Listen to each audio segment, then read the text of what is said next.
What's up guys? So Apple this morning released the latest beta version for tvOS 18.2 beta 3, and in this release we finally received not only the new aspect ratio but also that long awaited Snoopy screensaver. So I'm going to go ahead and go over all that and more and everything new from A to Z on Apple TV OS 18. But real quick, let's talk about our compatible devices. In case you missed my previous video, the compatible devices are right here. If you take a closer look, that list hasn't changed from Apple TV OS 17, which is quite great. So all the modern day Apple TV units are likely to receive this new beta update. But if you're not on a beta, this should be released sometime to the public in 1 or 2 weeks. Basically very soon. So you see right here we do have the new Snoopy screensaver, and with the Apple TV remote, if you slide up, this allows you to transition between all your other screensaver selections you have from. So for example, we have the same arrow one, so we are known and very familiar with, but by sliding up on your Apple TV remote or app, if you're using your iPhone, you have the selection between memories and slideshow. Oh, that was the Airbnb we stayed in. I have to go through my library and actually change some of that. That was an epic wedding. And then you have portraits, which will put the time, as you see right here, over some amazing portrait shots you have taken, over the selection of photos that look to be very photogenic. That was Yosemite right there. That's synced to your iCloud account. But lastly, we have Snoopy. And Snoopy is pretty cool because it's fully animated. And I believe there's like over 20 different Snoopy screensavers, and later on I'm sure they will continue adding more, especially during like the seasons, very similar to like what we've seen on the Apple Watch.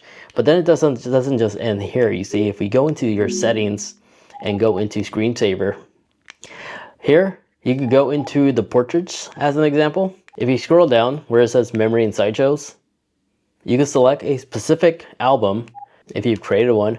But if we go back and go into portraits, this is my personal favorite. You can select if you wanted to hide people, show pets, nature, or cities. So right now I just have people hidden, as you see my settings right there. And of course you can always change the duration if you want to change every 2 minutes or up to 15 minutes.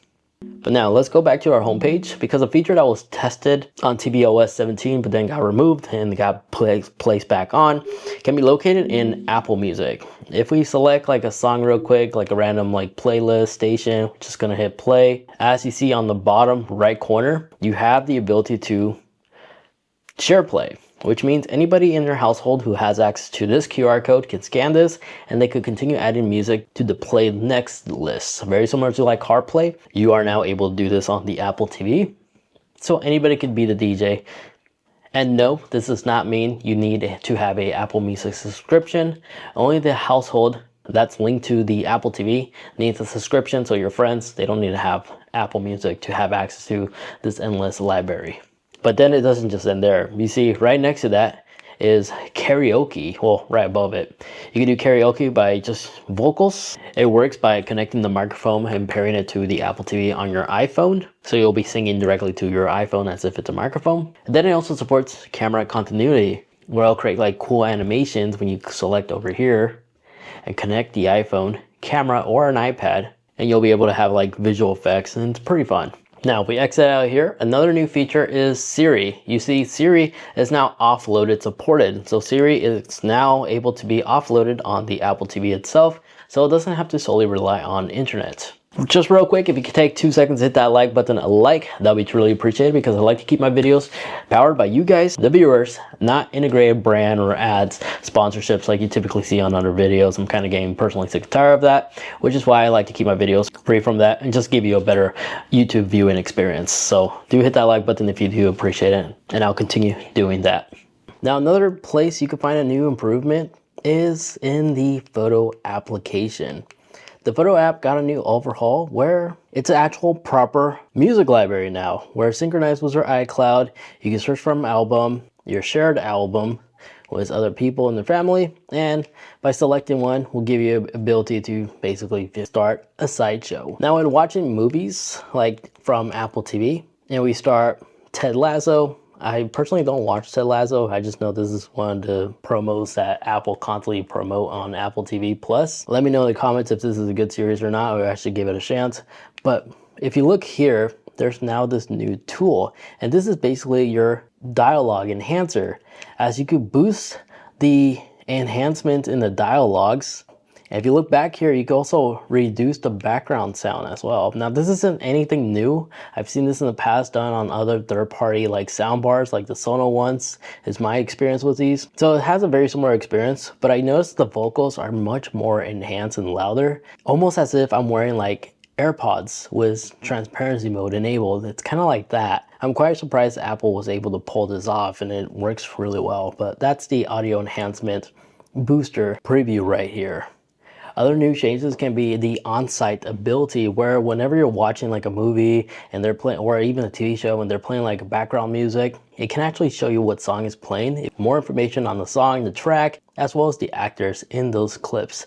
This is very similar to like what we've seen in the past with Amazon Prime Music. So I like the fact that Apple now gave us this ability here as well. And I'm sure other third-party streaming devices, platforms will also be able to utilize this new hardware. And then a new aspect ratio is available. So this is ideal for projectors, because if we quickly go into our settings and go back to the main section where it says general, accidentally clicked on that on accident, I went back home, apologies. If you go into video and audio, right here to the very top where it says enabled wide aspect ratio, by clicking on here, it's going to be selected to automatic, where the unit will do everything automatically. But if you need to manually go down, you'll see that now we have a new 21:9 aspect ratio, as well as some additional options now finally. Then the captions will automatically go on for a couple of seconds if you jump between different chapters. This way you're not entirely lost in case the sentence get cut off in half. Now for FaceTime calling, if you use your Apple TV for FaceTime calls, FaceTime will now support live captions. This is very similar to what we've seen from the previous OS software on our iPhones and iPads, where live captions can now pop up during your conversations. It's now compatible and supported on the Apple TV. AirPlay spatial audio support is now enabled for the Apple TV, where so long as the device supports it, you'll be able to utilize spatial audio on AirPlay. But the AirPods Pro's new nod ability is also going to be compatible on the Apple TV, where you could just simply reply and respond to Siri by simply just nodding your head for a yes or nodding your head for a no.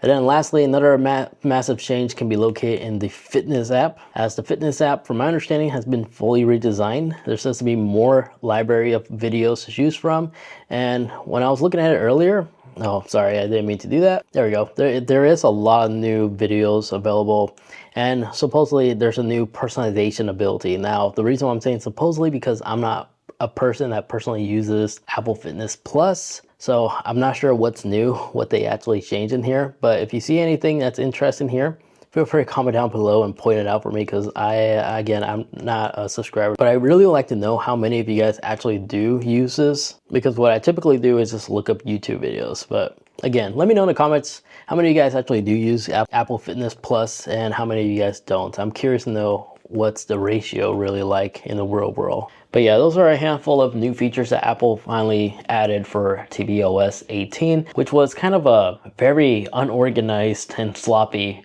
release. But I'm just glad that Apple came through and actually were able to deliver all those features that were promised during the keynote during summer. Now finally available on tvOS 18. I appreciate every single one of you guys for watching, but if you'd like to watch more, I highly recommend checking out this video over here if you haven't yet, because recently I've been getting a lot of comments. A lot of people have been asking me, how are they able to watch YouTube videos or Netflix on their CarPlay head unit?